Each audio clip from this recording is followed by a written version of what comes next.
Bienvenue sur notre chaîne dédiée aux innovations extraordinaires et aux génies méconnus. Aujourd'hui, nous vous racontons l'histoire fascinante de Pierre-André Beaumont, ingénieur français visionnaire qui révolutionna l'architecture de survie polaire grâce à une adaptation géniale des célèbres cabanes Quonset américaines.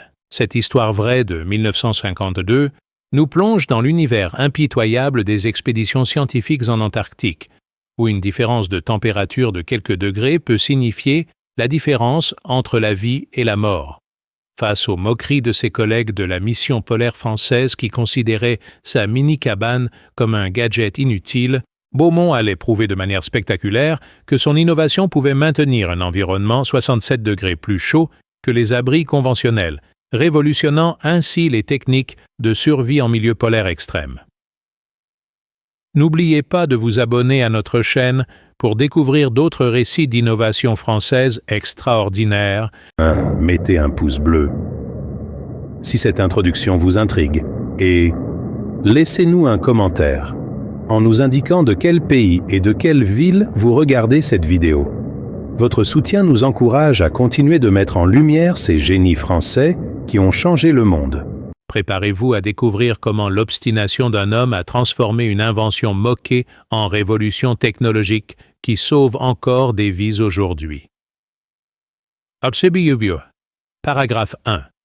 L'hiver 1951 marqua un tournant décisif dans la carrière de Pierre-André Beaumont, ingénieur thermodynamicien de 34 ans diplômé de l'École centrale de Paris, quand il reçut une affectation qui allait changer sa vie et révolutionner l'architecture polaire, intégrer la mission polaire française en Antarctique dirigée par Paul-Émile Victor. Cette expédition scientifique ambitieuse, organisée dans le cadre de l'année géophysique internationale, avait pour objectif d'établir une base permanente française sur le continent antarctique et de mener des recherches climatologiques d'une ampleur inédite. Pour Beaumont, passionné depuis l'enfance par les récits d'exploration polaire et fort de 15 années d'expérience dans l'isolation thermique industrielle, cette mission représentait l'aboutissement de toutes ses aspirations professionnelles et personnelles. Cependant, dès son arrivée au camp d'entraînement de Chamonix, où se préparait l'expédition, Beaumont découvrit avec amertume que ses compétences techniques étaient accueillies avec scepticisme par ses collègues explorateurs.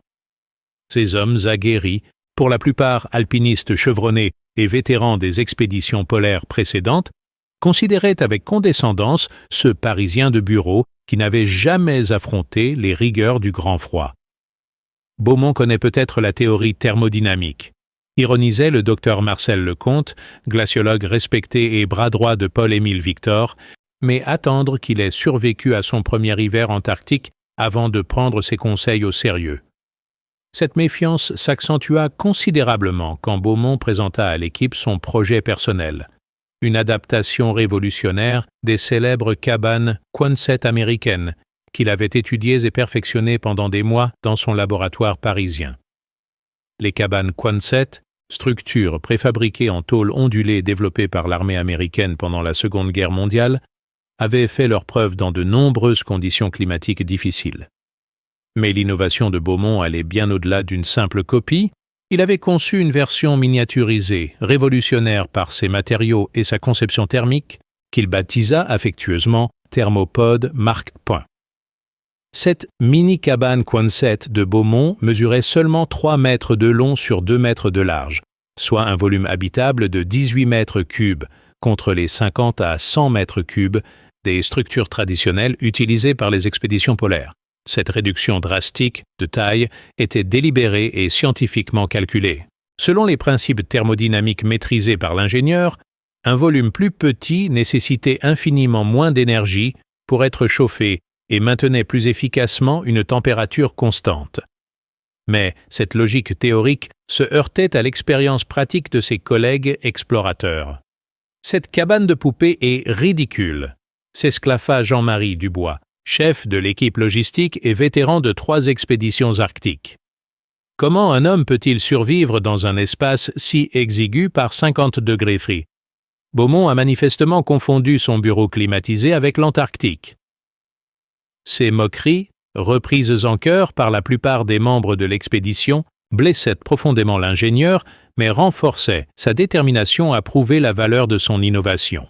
Il savait que ses calculs théoriques étaient justes, mais il lui fallait maintenant démontrer leur validité dans les conditions extrêmes du continent blanc. L'architecture révolutionnaire de la thermopode Markbund reposait sur plusieurs innovations techniques que Beaumont avait développées et brevetées.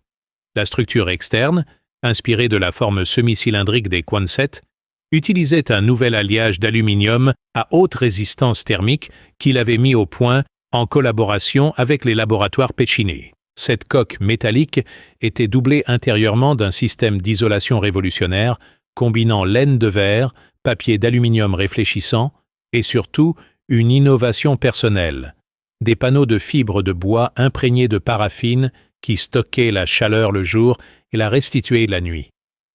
Le système de chauffage constituait l'aspect le plus novateur de la conception. Plutôt que de s'appuyer sur les traditionnels poêles à combustible, qui consommaient beaucoup d'oxygène et créaient des risques d'intoxication, Beaumont avait développé un système de chauffage par circulation d'air chaud, alimenté par un petit générateur thermique externe. Ce système, basé sur les principes de convection forcée qu'il maîtrisait parfaitement, permettait de chauffer uniformément l'habitacle tout en consommant 60% moins de combustible que les solutions conventionnelles. La forme aérodynamique de la mini-cabane était également calculée pour résister aux vents katabatiques antarctiques qui peuvent dépasser 200 km/h. Contrairement aux structures rectangulaires traditionnelles qui offrent une prise importante au vent, la forme arrondie de la thermopode permettait aux rafales de glisser sur sa surface sans créer de turbulences destructrices. Cette caractéristique, inspirée de ses études sur la dynamique des fluides, devait s'avérer cruciale lors des tempêtes polaires. Mais ce qui distinguait vraiment l'invention de Beaumont, c'était l'attention portée aux détails de l'habitabilité dans un espace restreint. Chaque centimètre cube était optimisé. Couchettes escamotables qui se transformaient en plan de travail, étagères modulables, système de ventilation perfectionné pour éviter la condensation, et même un petit laboratoire scientifique intégré permettant de poursuivre des recherches par tous les temps. Cette conception ergonomique révélait une compréhension profonde des besoins psychologiques et pratiques de l'exploration polaire. L'assemblage de la thermopode était également révolutionnaire. Contrairement aux cabanes traditionnelles qui nécessitaient plusieurs jours de montage par une équipe nombreuse, la mini-cabane de Beaumont pouvait être montée par 2 personnes en moins de 4 heures grâce à un système d'emboîtement ingénieux inspiré des techniques de construction navale. Cette rapidité de déploiement était cruciale en cas d'urgence ou de conditions météorologiques dégradées. Cependant, malgré tous ces avantages théoriques, Beaumont devait affronter le scepticisme tenace de ses collègues qui ne voyaient dans sa création qu'une curiosité technique sans valeur pratique réelle. « Nous verrons bien », déclarait-il avec la tranquille assurance de l'ingénieur certain de ses calculs, « quand nous serons face au vrai froid antarctique. Cette mini-cabane montrera sa supériorité. » Cette confiance inébranlable allait bientôt être mise à l'épreuve de la manière la plus dramatique qui soit. Paragraphe 2. L'expédition française appareilla du port de Le Havre en octobre 1951 à bord du navire polaire commandant Charcot, emportant dans ses cales 3 types d'abris destinés à tester leur efficacité dans les conditions extrêmes de l'Antarctique. Outre la controversée thermopode de Beaumont, l'expédition transportait les abris de référence utilisés habituellement par les expéditions polaires, une cabane traditionnelle en bois de type baraque Scott, du modèle utilisé par les explorateurs britanniques depuis le début du siècle, et un abri moderne en aluminium de conception norvégienne réputé pour sa solidité et son isolation. Cette comparaison en conditions réelles devait définitivement trancher le débat sur l'efficacité respective de ces 3 technologies. Paul-Émile Victor, chef charismatique de l'expédition et explorateur légendaire, avait accepté d'inclure la thermopode dans l'équipement officiel, davantage par courtoisie envers les milieux scientifiques parisiens que par véritable conviction. « Si cela peut faire plaisir à nos amis ingénieurs », avait-il déclaré lors du briefing de départ, « nous emmènerons cette petite curiosité technique. Au pire, elle nous servira de réserve en cas de besoin urgent. » Cette attitude condescendante reflétait l'opinion générale de l'équipe expéditionnaire qui considérait l'innovation de Beaumont comme un gadget sans valeur pratique réelle. Durant les 6 semaines de navigation vers la terre Adélie, Beaumont profita de ce temps de préparation pour peaufiner les derniers détails de son installation et surtout pour sensibiliser ses collègues aux principes thermodynamiques qui justifiaient sa conception. Il organisait des conférences techniques dans la salle de réunion du navire, expliquant avec passion les lois de la convection, les principes de l'isolation thermique et les avantages du volume réduit pour la conservation de la chaleur. Malheureusement, ces exposés scientifiques ne réussissaient qu'à renforcer l'image de théoricien déconnecté du terrain que ses collègues avaient de lui. Beaumont nous explique la physique comme si nous étions des étudiants de première année, grommela le docteur Lecomte après l'une de ses conférences. Mais nous savons ce que signifie vraiment passer un hiver antarctique. Ces calculs sur papier ne résisteront pas au premier blizzard de 60 degrés T. Cette résistance des praticiens aux innovations théoriques était caractéristique du fossé qui séparait alors le monde académique du terrain expéditionnaire, fossé que Beaumont allait devoir combler par des preuves irréfutables. L'arrivée en terre Adélie, en décembre 1951, marqua le début des opérations de débarquement dans des conditions particulièrement difficiles. La banquise côtière était plus épaisse que prévu, obligeant à établir le camp de base à 3 km dans les terres, sur un plateau balayé par des vents constants. Cette localisation inhospitalière allait en fait se révéler idéale pour tester les performances relatives des différents types d'abris dans les conditions les plus rigoureuses possibles. L'installation des 3 abris tests fut organisée selon un protocole scientifique strict supervisé par Beaumont lui-même. Les 3 structures furent érigées côte à côte, à distances égales, sur des fondations identiques et avec la même orientation par rapport au vent dominant. Chaque abri fut équipé d'instruments de mesure identiques, thermomètres de précision, hygromètres, anémomètres et surtout des systèmes d'enregistrement automatique de la température intérieure qui permettraient de documenter objectivement les performances de chaque solution. La cabane britannique, de conception traditionnelle, mesurait 4 mètres sur 3 avec une hauteur de 5 mètres, offrant un volume habitable de 30 mètres cubes. Ses épaisses parois de bois isolées de fibres végétales et son toit à double pente représentaient l'aboutissement d'un siècle d'expérience polaire britannique. Le système de chauffage consistait en un poêle central alimenté au charbon, solution éprouvée, mais consommatrice de combustible et d'oxygène. L'abri norvégien, plus moderne, combinait structure d'aluminium et isolation synthétique sur 25 mètres cubes habitables. Sa conception modulaire permettait un montage rapide et sa résistance au vent était excellente. Le chauffage était assuré par un système au kérosène plus efficace que le charbon britannique, mais nécessitant une ventilation importante pour éviter l'intoxication.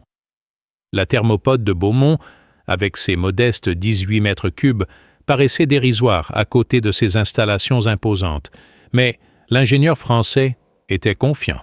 Ses calculs prédisaient que cette différence de volume se traduirait par un avantage thermique décisif quand les températures chuteraient vraiment. « La taille ne fait pas tout », répétait-il à ses collègues sceptiques. « En thermodynamique, c'est le rapport surface-volume qui compte, et ma conception optimise ce rapport. » Les premiers tests, menés par temps relativement clément, 20 degrés C, ne révélèrent pas de différence spectaculaire entre les 3 abris.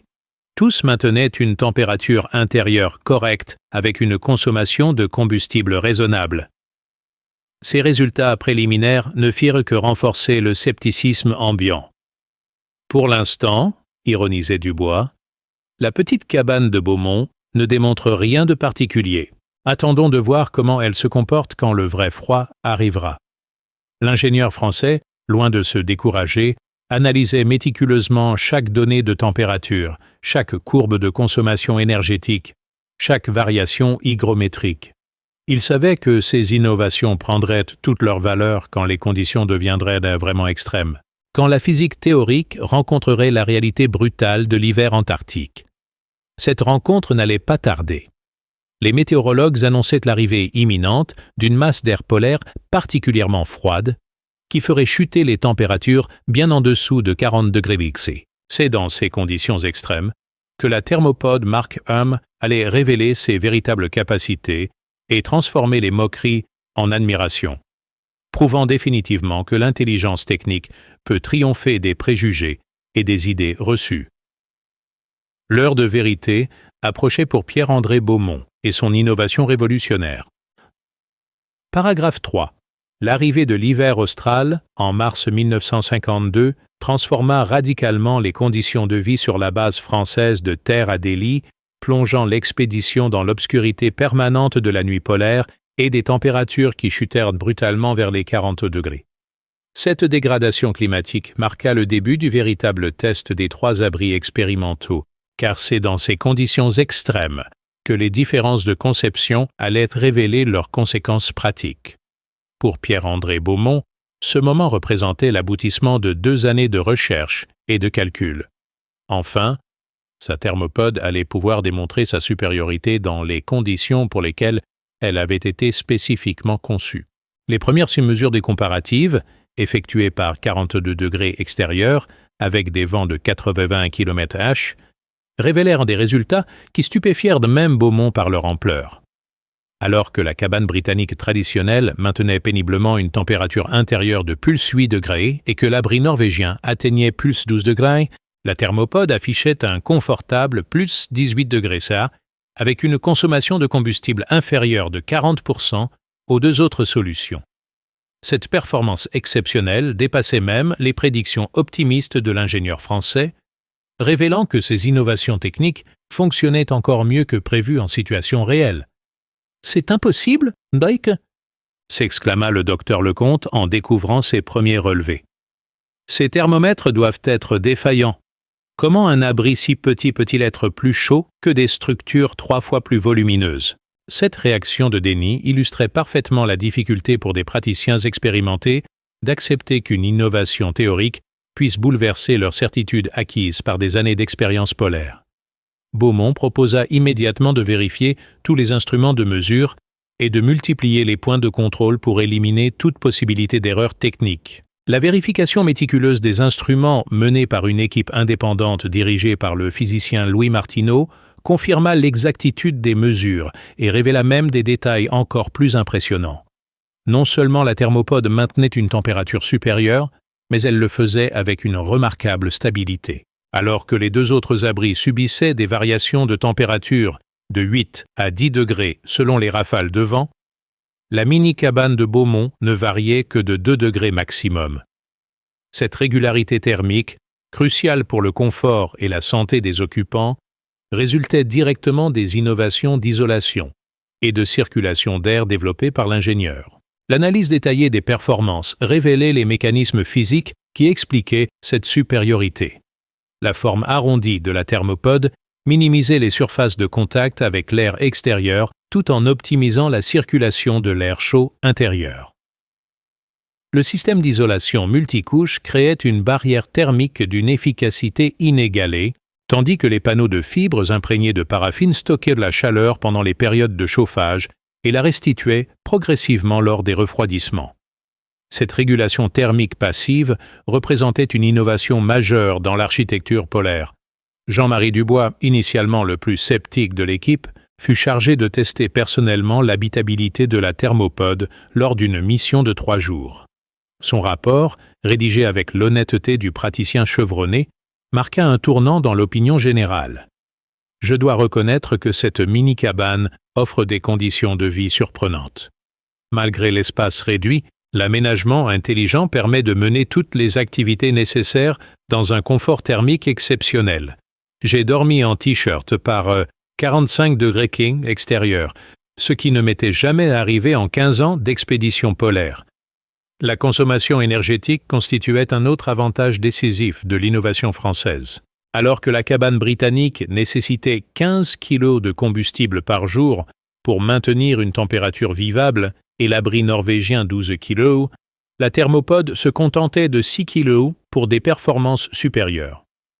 Cette économie dramatique de carburant avait des implications logistiques considérables. Une expédition utilisant des thermopodes pouvait rester autonome 3 fois plus longtemps avec les mêmes réserves de combustible, ou, alternativement, transporter 3 fois moins de carburant pour une mission de durée équivalente.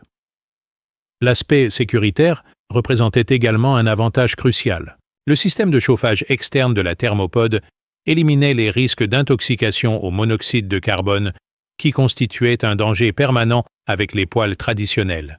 De plus, la température intérieure élevée et stable réduisait considérablement les risques d'hypothermie et de gelure, qui représentaient les principales causes de mortalité lors des expéditions polaires. Ces avantages sécuritaires transformaient la thermopode en véritable assurance-vie pour les explorateurs. Paul-Émile Victor, observant les résultats avec l'objectivité du chef d'expédition responsable de ces hommes, commençait à réviser son jugement initial. Ses performances sont indéniables, admit-il lors d'une réunion d'équipe. Si ces résultats se confirment dans la durée, nous tenons peut-être là une révolution dans l'équipement polaire français.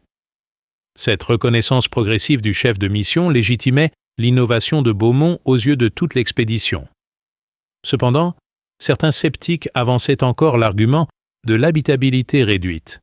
Comment un homme pouvait-il supporter de vivre dans un espace si exigu pendant des semaines? Beaumont répondait par une démonstration pratique. Il s'installa personnellement dans sa thermopode pour un mois complet, y menant ses recherches, y prenant ses repas, y dormant et y recevant même des visiteurs. Cette expérience de longue durée allait définitivement prouver la viabilité psychologique de son invention. L'ingénieur français documentait méticuleusement son expérience de vie dans la thermopode, tenant un journal détaillé de ses activités, de son moral, de son niveau de stress et de son adaptation physique.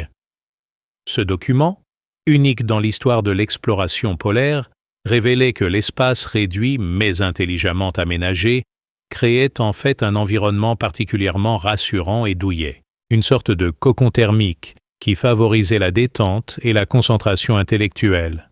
De Gauger, paragraphe 4. Le véritable test de la thermopode Mark I survint lors de la grande tempête de mai 1952, un blizzard d'une violence exceptionnelle qui s'abattit sur la base de terre Adélie pendant 6 jours consécutifs avec des vents dépassant 180 km et des températures chutant à 62 degrés, soit l'une des conditions météorologiques les plus extrêmes jamais enregistrées sur le continent antarctique. Cette tempête légendaire allait mettre à l'épreuve finale tous les équipements de l'expédition et révéler de manière spectaculaire la supériorité absolue de l'innovation de Beaumont, dans des conditions où la survie même des explorateurs était en jeu. Dès le premier jour de la tempête, les différences de performance entre les 3 abris devinrent dramatiquement évidentes. La cabane britannique, malgré sa robuste construction en bois, subissait des infiltrations d'air glacé par les joints de dilatation, créant des courants d'air qui rendaient l'atmosphère intérieure particulièrement pénible. La température interne oscillait entre plus 2 degrés et 8 degrés selon les rafales, obligeant l'occupant à porter toutes ses couches de vêtements polaires et à alimenter constamment le poêle pour éviter l'hypothermie. L'abri norvégien, technologiquement plus avancé, résistait mieux aux infiltrations, mais sa structure métallique conduisait le froid extérieur, créant des ponts thermiques qui formaient de la glace sur les parois intérieures. Cette condensation gelée réduisait progressivement l'efficacité de l'isolation et créait une humidité dangereuse pour la santé respiratoire. La température intérieure se maintenait entre plus 5 degrés et plus 1 degré Celsius, condition limite pour la survie humaine prolongée. Dans la thermopode, Pierre-André Beaumont vivait ses 6 jours de tempête dans des conditions de confort qui tenaient du miracle technique. Sa mini-cabane maintenait une température stable de plus 21 degrés A, soit un différentiel de 83 degrés avec l'extérieur, performance qui dépassait tous les records connus en matière d'isolation polaire. Cette régularité thermique permettait à l'ingénieur de poursuivre normalement ses activités scientifiques, de prendre des notes, de lire, et même de dormir sans aucune protection supplémentaire. « Je n'arrive pas à y croire », témoignait Jean-Marie Dubois en découvrant Beaumont en chemise légère au cœur de la tempête. Cet homme vit dans des conditions tropicales pendant que nous gelons littéralement dans nos abris modernes. Cette petite cabane défie toutes les lois que je croyais connaître sur la survie polaire. Cette révélation transformait radicalement la perception qu'avait l'équipe expéditionnaire des innovations de leurs collègues ingénieurs.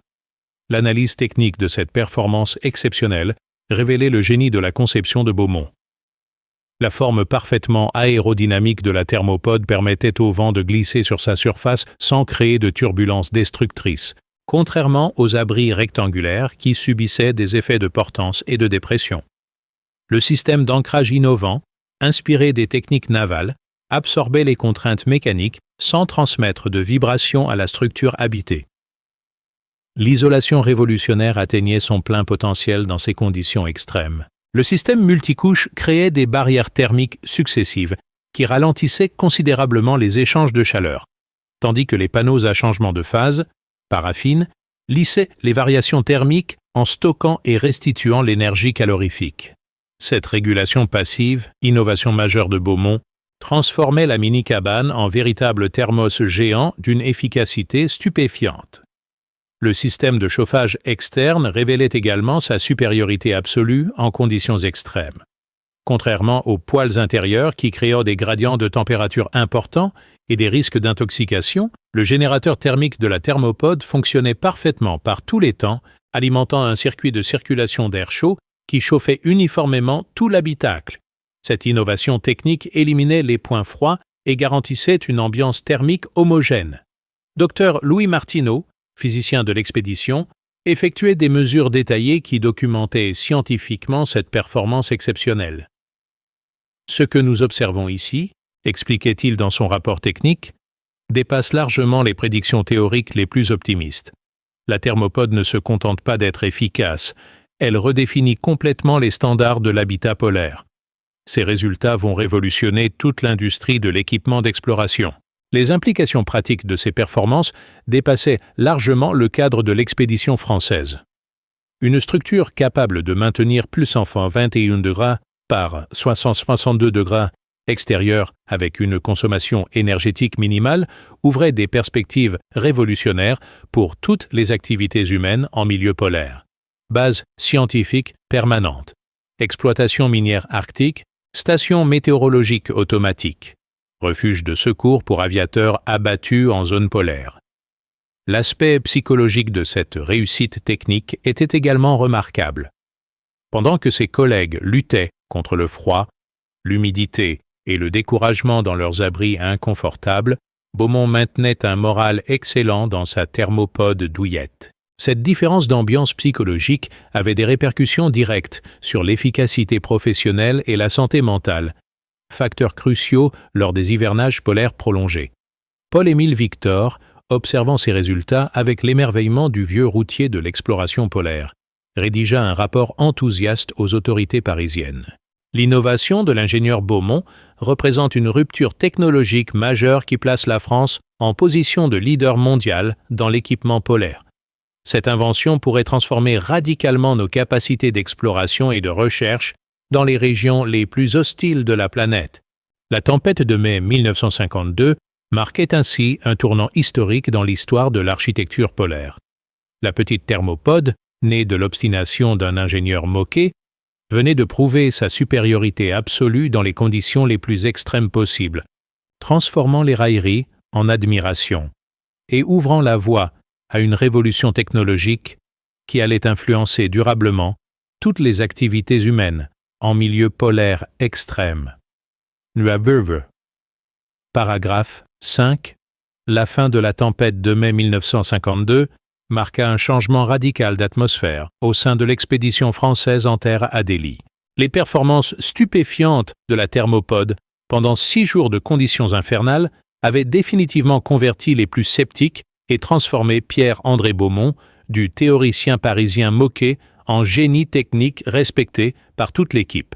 Cette reconnaissance tardive mais spectaculaire ouvrait maintenant la voie à des développements encore plus ambitieux de son innovation révolutionnaire, car l'ingénieur ne se satisfaisait pas de ce premier succès et travaillait déjà sur des améliorations qui allaient porter sa création vers de nouveaux sommets de performance. Dr Marcel Lecomte, qui avait été l'un des critiques les plus virulents de la mini-cabane, fut le premier à reconnaître publiquement son erreur de jugement lors d'une réunion générale de l'expédition. « Messieurs, déclara-t-il solennellement devant l'équipe assemblée, je dois présenter mes excuses à notre collègue Beaumont. J'ai laissé mes préjugés l'emporter sur l'objectivité scientifique. Cette thermopode représente effectivement une révolution technique dont nous devons mesurer toute la portée. Cette confession publique d'un scientifique respecté légitimait définitivement l'innovation française aux yeux de tous. Paul-Émile Victor, conscient des implications stratégiques de cette découverte, organisa immédiatement des tests supplémentaires pour documenter précisément les performances de la thermopode en vue de sa commercialisation future. L'objectif était de constituer un dossier technique complet qui permettrait aux autorités françaises de protéger et d'exploiter cette innovation majeure. Nous tenons là, expliquait-il à ses collaborateurs, une technologie qui peut donner à la France un avantage décisif dans toutes les activités polaires et arctiques des décennies à venir. Beaumont, désormais reconnu comme l'expert technique incontournable de l'expédition, profita de cette nouvelle autorité pour lancer le développement de variantes spécialisées de sa création. Il concevait déjà une thermopode scientifique équipée d'un laboratoire miniaturisé pour les recherches de terrain, une thermopode médicale aménagée en poste de secours polaire et même une thermopode familiale capable d'héberger confortablement une famille entière de colons arctiques. Ces déclinaisons multiples révélaient la polyvalence de son concept de base. Les mesures de performance continuaient à stupéfier même les plus optimistes. Lors d'un test de durée organisé en juin 1952, la thermopode maintint une température intérieure de plus 19 degrés pendant 15 jours consécutifs par des températures extérieures moyennes de 55 degrés Fahrenheit, avec une consommation de combustible 3 fois inférieure aux abris conventionnels. Cette économie énergétique dramatique transformait complètement l'économie logistique des expéditions polaires, permettant des missions plus longues, avec moins d'approvisionnement. Jean-Marie Dubois, converti en fervent partisan de l'innovation, proposa d'organiser une démonstration spectaculaire pour impressionner les autorités parisiennes. L'idée consistait à installer une thermopode en plein cœur du plateau antarctique, à 300 km de la base, par les températures les plus froides de l'hiver, et d'y faire vivre un volontaire pendant un mois complet.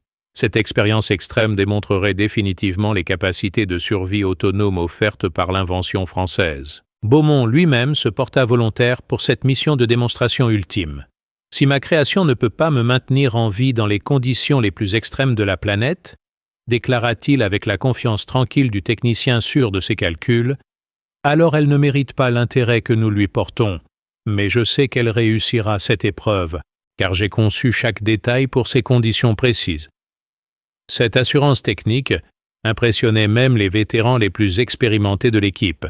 La préparation de cette mission exceptionnelle mobilisa toute l'expertise de l'expédition.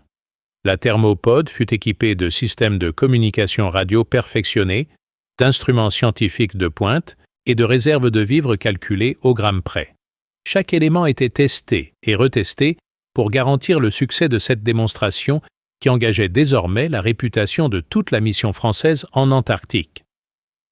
L'installation de la thermopode sur le plateau central, par 67 degrés et des vents de 120 km/h, constitua un exploit technique en soi. L'équipe de transport, dirigée par Dubois, réussit à monter la structure en moins de 3 heures, malgré des conditions épouvantables, démontrant la praticité du système d'assemblage rapide conçu par Beaumont. Cette facilité de déploiement représentait un avantage décisif pour les missions d'urgence ou les installations temporaires. Dr Martineau, chargé du suivi scientifique, avait installé des capteurs automatiques qui transmettaient en permanence les données de température, d'humidité, de consommation énergétique et même de paramètres biologiques de l'occupant. Ces mesures en temps réel permettaient de documenter précisément les performances de la thermopode dans des conditions absolument extrêmes, créant une base de données unique au monde sur l'habitat polaire de survie. Les premiers jours de cette expérience hors norme confirmèrent toutes les prédictions optimistes. Malgré des températures extérieures oscillant entre 65 degrés et 72 degrés, la thermopode maintenait un environnement intérieur confortable entre plus 18 degrés et plus 22 degrés, permettant à Beaumont de mener ses activités normalement. Recherche, lecture, rédaction de rapports et même exercice physique. Cette qualité de vie en conditions extrêmes dépassait tout ce qui avait été imaginé jusque-là. La consommation énergétique restait remarquablement faible, seulement 4 kg de combustible par jour pour chauffer 18 mètres cubes à plus 120 degrés C par 70 degrés C extérieur, soit un rendement thermique qui frôlait les limites théoriques de la physique. Cette performance exceptionnelle s'expliquait par la synergie parfaite entre tous les éléments innovants de la conception. Isolation révolutionnaire, forme aérodynamique optimale, système de chauffage perfectionné et régulation thermique passive. L'aspect psychologique de l'expérience révélait également des résultats surprenants. Contrairement aux craintes initiales concernant la claustrophobie et l'isolement, Beaumont rapportait un moral excellent et une productivité intellectuelle remarquable dans sa bulle thermique. L'environnement douillet et parfaitement contrôlé de la thermopode créait en fait des conditions idéales pour la concentration et la réflexion, transformant la mini-cabane en véritable laboratoire de recherche polaire. Cette expérience de 30 jours sur le plateau antarctique allait constituer la preuve définitive de la supériorité révolutionnaire de l'innovation française et ouvrir la voie à sa commercialisation mondiale, transformant une idée née dans un laboratoire parisien en standard international de l'équipement polaire de survie. Paragraphe 6. Le succès retentissant de l'expérience des 30 jours sur le plateau antarctique transforma immédiatement Pierre-André Beaumont en célébrité internationale de l'innovation technique polaire. Les rapports de l'expédition française, transmis au Centre de recherche polaire du monde entier, provoquèrent une véritable révolution dans la communauté scientifique arctique et soulevèrent un intérêt commercial considérable de la part des gouvernements et entreprises impliqués dans l'exploration des régions froides. Cette reconnaissance mondiale marquait le début d'une nouvelle ère pour l'ingénieur français qui voyait son invention passer du statut de curiosité technique à celui de technologie stratégique de première importance. Les autorités françaises, conscientes de l'enjeu économique et géopolitique que représentait cette innovation, décidèrent de rapatrier immédiatement Beaumont et sa thermopode pour organiser des démonstrations officielles devant les plus hautes instances militaires et scientifiques nationales. Le ministre de la Recherche, Pierre Mendès France, déclara personnellement que cette invention française représente un atout stratégique majeur pour notre pays dans la compétition internationale polaire qui s'annonce avec la guerre froide. Cette reconnaissance politique au plus haut niveau garantissait les moyens nécessaires au développement industriel de l'innovation. Le retour triomphal de Beaumont en France, en octobre 1952, fut marqué par une série de démonstrations spectaculaires organisées par les services gouvernementaux. La plus impressionnante eut lieu sur le plateau de Millevaches, en Corrèze, où une thermopode fut installée en plein hiver pour démontrer ses performances devant une assemblée de généraux, d'industriels et de journalistes internationaux. Malgré des conditions météorologiques beaucoup moins extrêmes qu'en Antarctique, 15 degrés C seulement, la démonstration permit de visualiser concrètement les avantages de l'invention française. L'armée française manifesta immédiatement son intérêt pour cette technologie révolutionnaire qui pouvait transformer les capacités militaires françaises dans les théâtres d'opérations arctiques. Le général de Lattre de Tassigny, impressionné par les performances de la thermopode, commanda immédiatement une étude d'adaptation militaire. Cette innovation peut donner à nos forces alpines et arctiques un avantage tactique décisif.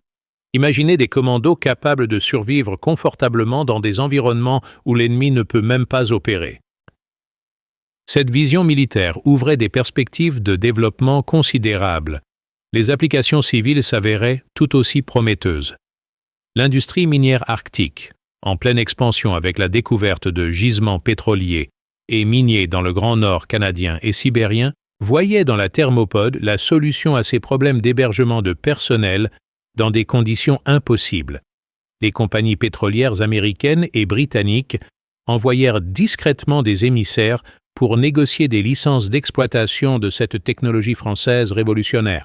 Beaumont, désormais directeur du tout nouveau Centre national de recherche sur l'habitat polaire, créé spécialement pour développer ses innovations, travaillait fébrilement à l'amélioration de sa création originale. La Thermopode Mark II, développée en collaboration avec les ingénieurs de Renault et d'Air France, incorporait des matériaux encore plus performants et des systèmes automatisés qui portaient l'efficacité thermique à des niveaux encore jamais atteints. Cette nouvelle version pouvait maintenir plus 25 degrés C par 80 degrés C extérieur avec une consommation énergétique réduite de moitié par rapport au premier modèle. L'aspect le plus révolutionnaire de cette seconde génération résidait dans son système de production d'énergie autonome. Beaumont avait développé, en collaboration avec le commissariat à l'énergie atomique naissant, un mini-réacteur nucléaire de la taille d'une valise qui pouvait alimenter une thermopode pendant 6 mois sans aucun approvisionnement extérieur. Cette autonomie énergétique totale révolutionnait complètement les possibilités d'exploration et de colonisation des régions polaires. Les premières commandes commerciales arrivèrent rapidement du monde entier. L'expédition britannique au Groenland commanda 12 thermopodes pour remplacer ses abris traditionnels.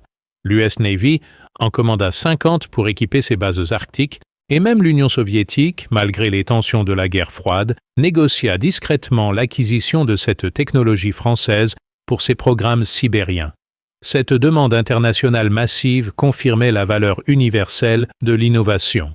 L'industrie française de l'équipement spécialisé vécut une véritable révolution avec l'apparition de la technologie thermopode. Des entreprises comme Moncler, Le Chameau et Aigle développèrent rapidement des gammes complètes d'équipements polaires compatibles thermopodes, créant un écosystème industriel complet autour de l'innovation de Beaumont.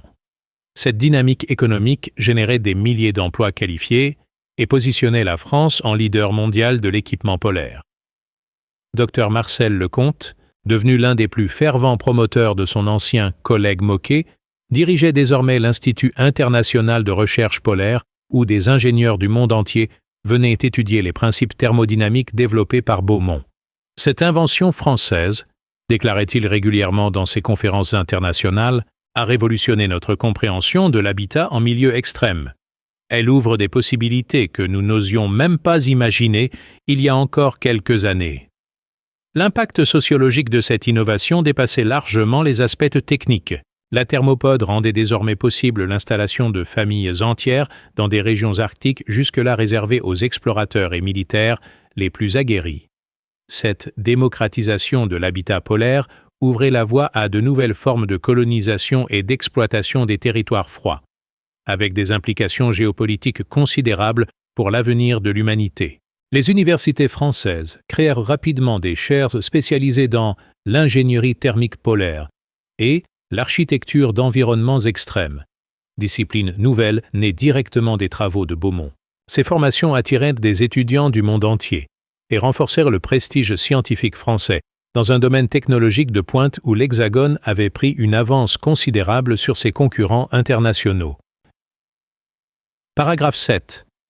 L'année 1953 marqua l'entrée de la thermopode dans l'ère de la production industrielle de masse avec l'inauguration de la première usine spécialement conçue pour fabriquer cette technologie révolutionnaire. Établie à Annecy, au cœur des Alpes françaises, cette usine ultramoderne dirigée par Beaumont lui-même pouvait produire 100 thermopodes par mois grâce à des techniques de fabrication innovantes qui industrialisaient les procédés artisanaux développés en Antarctique. Cette montée en cadence industrielle répondait à une demande internationale qui ne cessait de croître et confirmait définitivement le succès commercial de l'invention française. La qualité de fabrication de ces thermopodes industriels dépassait encore celle des prototypes artisanaux grâce au perfectionnement apporté par les ingénieurs d'Annecy.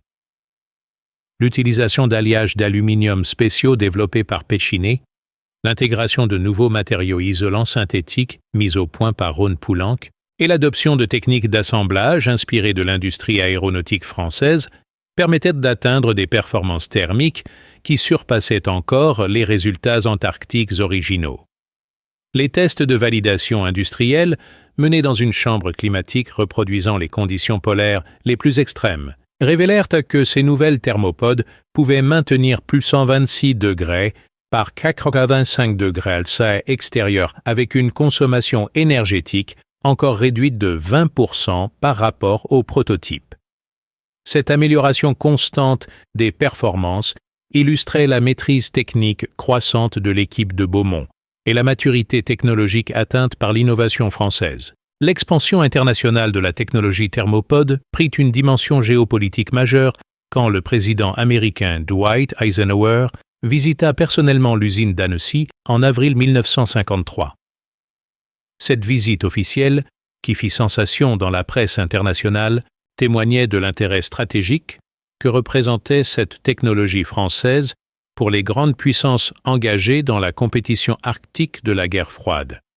Eisenhower déclara publiquement que l'innovation française en matière d'habitat polaire constitue un atout majeur pour le monde libre face aux défis de l'exploration arctique. Cette reconnaissance américaine au plus haut niveau facilita considérablement l'exportation des thermopodes vers les États-Unis.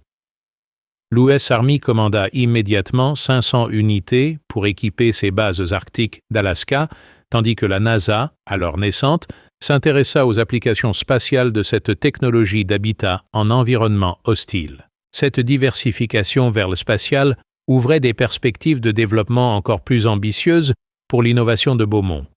L'Union soviétique, malgré les tensions diplomatiques de l'époque, négocia secrètement l'acquisition de licences de production pour équiper ses programmes d'exploration sibérienne. Cette demande soviétique, révélée bien plus tard par les archives du KGB, témoignait de l'excellence reconnue de la technologie française, même par les adversaires de la guerre froide. Moscou était prêt à payer des sommes considérables pour accéder à une innovation qui pouvait révolutionner ses capacités d'exploitation des territoires arctiques sibériens.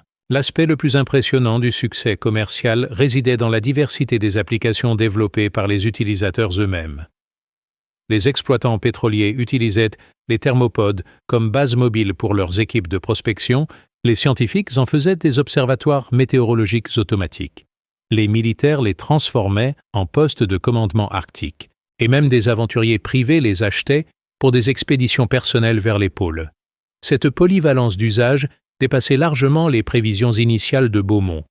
Jean-Marie Dubois, devenu directeur commercial international de la société Thermopod, rapportait des commandes de pays aussi divers que le Canada pour ses territoires du Grand Nord, la Norvège pour ses installations pétrolières offshore, l'Argentine pour ses bases antarctiques et même l'Australie pour ses programmes de recherche en terre Adélie. Cette expansion géographique mondiale confirmait l'universalité de l'innovation française et sa capacité à répondre aux besoins polaires de tous les continents.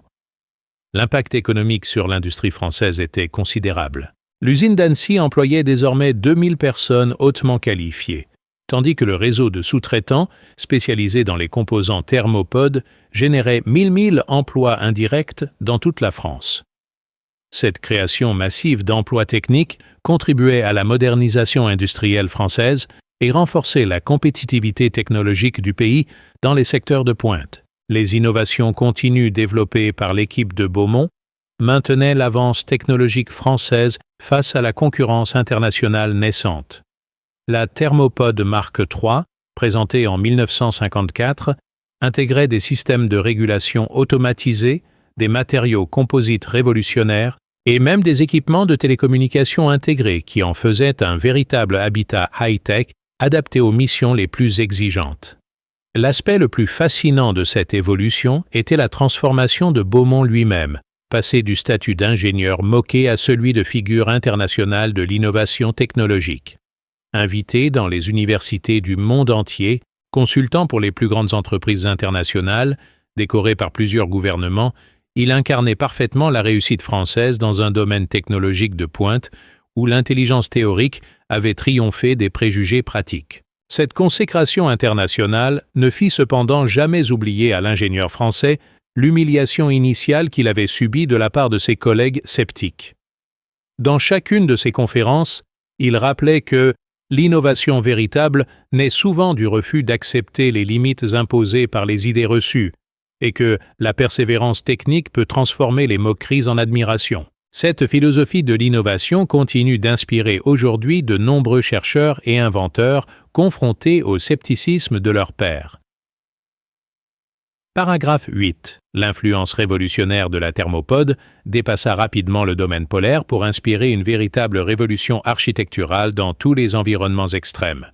En 1954, Pierre-André Beaumont fut sollicité par l'industrie aérospatiale naissante pour adapter sa technologie aux futures missions spatiales, préfigurant les modules d'habitation qui équiperaient les premières stations orbitales. Cette diversification vers le spatial confirmait l'universalité des principes thermodynamiques développés par l'ingénieur français et ouvrait des perspectives de développement encore plus ambitieuses pour son innovation révolutionnaire. La NASA, impressionnée par les performances de survie en milieu hostile démontrées par la thermopode, commanda à Beaumont une étude complète pour développer des habitats spatiaux basés sur ces principes. Cette collaboration franco-américaine donna naissance au Project Thermospace, programme secret qui développait des modules d'habitation pour les futures missions lunaires et martiennes. L'expertise française en matière d'isolation thermique et de gestion énergétique en environnement hostile se révélait particulièrement pertinente pour les défis spatiaux. Parallèlement, l'industrie sous-marine découvrait les applications révolutionnaires de la technologie thermopode pour les habitats en grande profondeur. La Marine nationale française commanda des versions étanches pour équiper ses futurs sous-marins de recherche bathyscaphes, tandis que l'industrie pétrolière offshore s'intéressait aux possibilités d'hébergement temporaire sur les plateformes de forage en mer du Nord. Cette adaptation aux milieux aquatiques extrêmes élargissait encore le champ d'application de l'innovation de Beaumont. L'aspect le plus surprenant de cette expansion technologique résidait dans l'intérêt manifesté par l'industrie de la construction civile. Les architectes d'avant-garde, menés par Le Corbusier lui-même, s'inspiraient des principes de la thermopode pour développer une nouvelle génération de bâtiments à haute efficacité énergétique. Cette influence sur l'architecture contemporaine transformait une invention née pour la survie polaire en source d'inspiration pour l'habitat urbain moderne.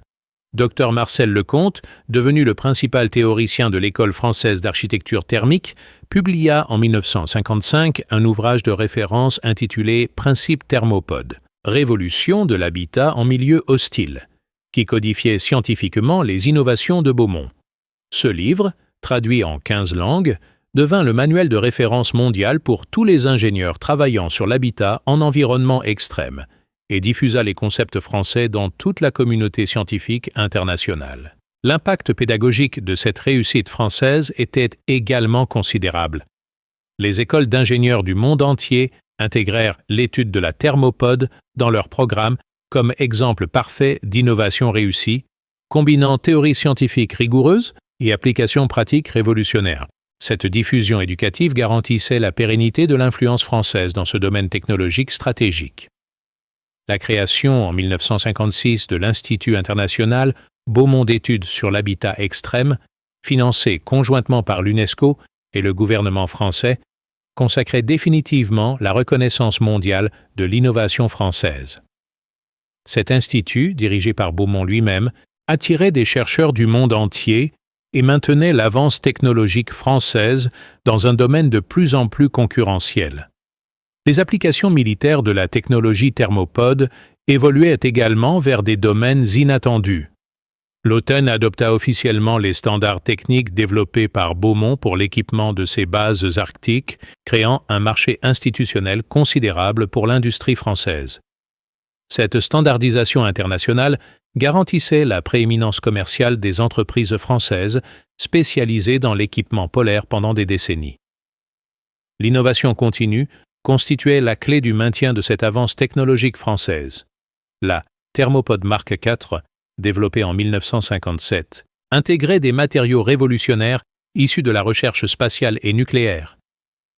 Ces nouvelles versions pouvaient maintenir des conditions de vie parfaites par 100 degrés extérieurs, tout en fonctionnant de manière totalement autonome pendant 1 an grâce à des sources d'énergie miniaturisées. Cette performance ultime repoussait encore les limites du possible en matière d'habitat hostile. L'aspect sociologique de cette révolution technologique transformait également les mentalités concernant l'habitabilité de la planète.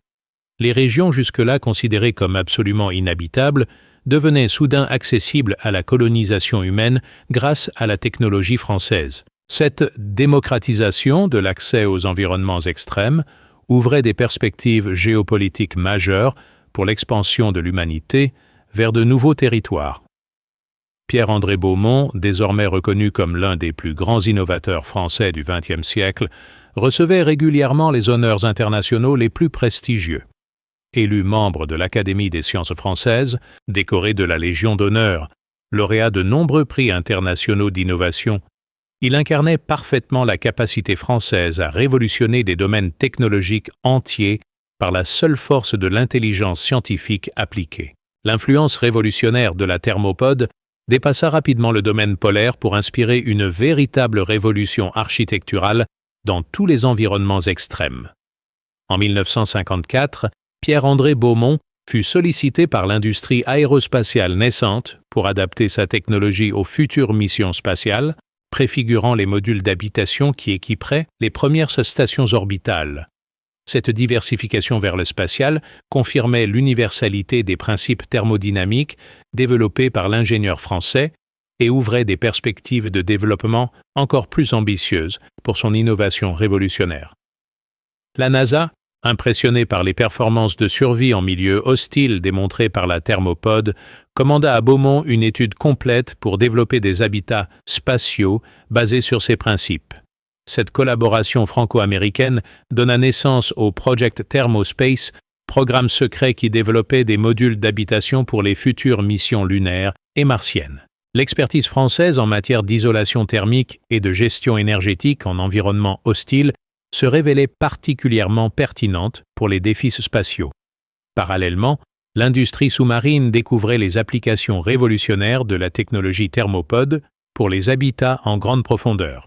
La Marine nationale française commanda des versions étanches pour équiper ses futurs sous-marins de recherche bathyscaphes, tandis que l'industrie pétrolière offshore s'intéressait aux possibilités d'hébergement temporaire sur les plateformes de forage en mer du Nord. Cette adaptation aux milieux aquatiques extrêmes élargissait encore le champ d'application de l'innovation de Beaumont. L'aspect le plus surprenant de cette expansion technologique résidait dans l'intérêt manifesté par l'industrie de la construction civile. Les architectes d'avant-garde, menés par Le Corbusier lui-même, s'inspiraient des principes de la thermopode pour développer une nouvelle génération de bâtiments à haute efficacité énergétique. Cette influence sur l'architecture contemporaine transformait une invention née pour la survie polaire en source d'inspiration pour l'habitat urbain moderne. Dr Marcel Lecomte, devenu le principal théoricien de l'école française d'architecture thermique, publia en 1955 un ouvrage de référence intitulé « Principes thermopodes, révolution de l'habitat en milieu hostile », qui codifiait scientifiquement les innovations de Beaumont. Ce livre, traduit en 15 langues, devint le manuel de référence mondial pour tous les ingénieurs travaillant sur l'habitat en environnement extrême et diffusa les concepts français dans toute la communauté scientifique internationale. L'impact pédagogique de cette réussite française était également considérable.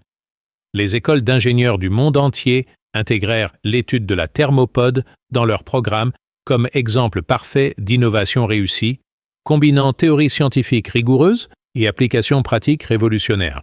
Cette diffusion éducative garantissait la pérennité de l'influence française dans ce domaine technologique stratégique. La création en 1956 de l'Institut international Beaumont d'études sur l'habitat extrême, financé conjointement par l'UNESCO et le gouvernement français, consacrait définitivement la reconnaissance mondiale de l'innovation française. Cet institut, dirigé par Beaumont lui-même, attirait des chercheurs du monde entier et maintenait l'avance technologique française dans un domaine de plus en plus concurrentiel. Les applications militaires de la technologie thermopode évoluaient également vers des domaines inattendus. L'OTAN adopta officiellement les standards techniques développés par Beaumont pour l'équipement de ses bases arctiques, créant un marché institutionnel considérable pour l'industrie française. Cette standardisation internationale garantissait la prééminence commerciale des entreprises françaises spécialisées dans l'équipement polaire pendant des décennies. L'innovation continue constituait la clé du maintien de cette avance technologique française. La Thermopode Mark IV, développée en 1957, intégrait des matériaux révolutionnaires issus de la recherche spatiale et nucléaire. Ces nouvelles versions pouvaient maintenir des conditions de vie parfaites par 100 degrés C extérieur, tout en fonctionnant de manière totalement autonome pendant 1 an grâce à des sources d'énergie miniaturisées. Cette performance ultime repoussait encore les limites du possible en matière d'habitat hostile. L'aspect sociologique de cette révolution technologique transformait également les mentalités concernant l'habitabilité de la planète.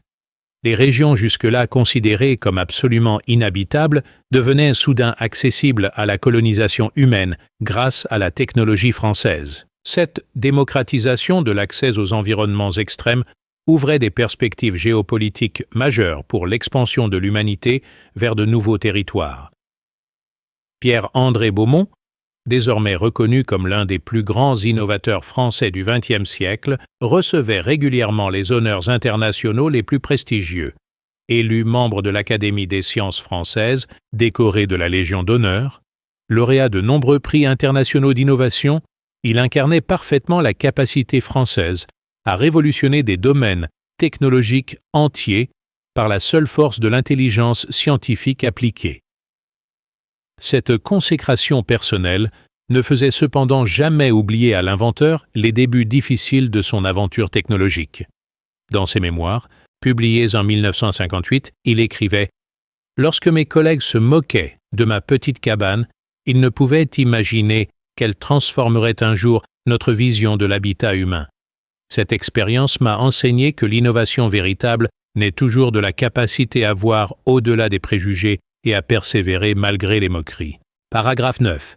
L'héritage de la révolution thermopode ne se limitait pas aux seules performances techniques spectaculaires, mais transformait profondément la philosophie même de l'ingénierie française en matière d'habitat hostile.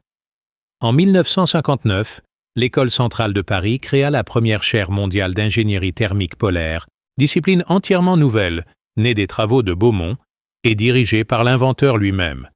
Cette institutionnalisation académique garantissait la transmission des savoirs français aux générations futures d'ingénieurs et maintenait la prééminence scientifique française dans ce domaine révolutionné. Les étudiants qui affluaient du monde entier pour étudier sous la direction de Beaumont découvraient une approche révolutionnaire de l'ingénierie qui privilégiait l'innovation conceptuelle sur l'application de solutions éprouvées.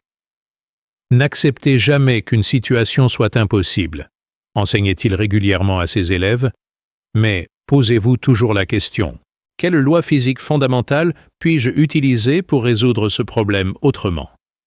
Cette philosophie pédagogique produisait une nouvelle génération d'ingénieurs capables de révolutionner leurs domaines respectifs. L'impact international de l'École française d'ingénierie thermique se manifestait par l'adoption progressive des méthodes Beaumont dans toutes les grandes universités techniques mondiales. Le MIT Cambridge, l'ETH Zurich et même l'Université de Moscou envoyaient régulièrement leurs meilleurs professeurs se former aux techniques françaises. Cette diffusion académique internationale consolidait durablement l'influence française dans l'ingénierie de pointe et créait un réseau mondial d'anciens élèves imprégnés des méthodes françaises. L'industrie française de l'équipement spécialisé vivait une transformation complète sous l'influence de la révolution thermopode. Des entreprises comme Technip, devenu leader mondial des équipements pétroliers en milieu hostile, ou Thales, spécialisé dans l'électronique de survie, développait des gammes complètes de produits basés sur les principes thermodynamiques développés par Beaumont. Cette dynamique industrielle créait des dizaines de milliers d'emplois hautement qualifiés et positionnait durablement la France comme puissance technologique majeure dans les équipements extrêmes. L'influence géopolitique de cette révolution technologique devenait également manifeste lors des négociations internationales sur l'Antarctique. Le traité de l'Antarctique de 1959 reconnaissait explicitement l'expertise française en matière d'habitat polaire et confiait à la France un rôle de coordinateur technique pour toutes les installations scientifiques internationales sur le continent blanc. Cette reconnaissance diplomatique traduisait l'avance technologique française en influence politique concrète sur la scène internationale. Les applications commerciales de la technologie thermopode atteignaient en 1960 une diversité qui dépassait toutes les prévisions initiales. Des hôtels de luxe en Laponie finlandaise aux stations de recherche en Himalaya, des plateformes pétrolières en mer de Barents aux observatoires astronomiques en haute montagne. La technologie française équipait désormais tous les environnements hostiles de la planète. Cette ubiquité commerciale générait des revenus considérables qui finançaient la recherche continue et maintenaient l'avance technologique française. Pierre-André Beaumont, devenu figure emblématique de l'innovation française, inspirait une nouvelle génération d'inventeurs qui appliquaient ces méthodes à d'autres domaines technologiques. Ces anciens étudiants révolutionnaient l'aéronautique avec des systèmes de pressurisation innovants, transformaient l'industrie nucléaire avec des containments révolutionnaires et même révolutionné la médecine avec des incubateurs de nouvelle génération basés sur les principes de régulation thermique de la thermopode. L'aspect le plus remarquable de cette influence généralisée résidait dans sa capacité à transformer l'image internationale de l'innovation française. La France, traditionnellement reconnue pour ses contributions culturelles et artistiques, était désormais également perçue comme une puissance technologique de premier plan capable de révolutionner des secteurs industriels entiers.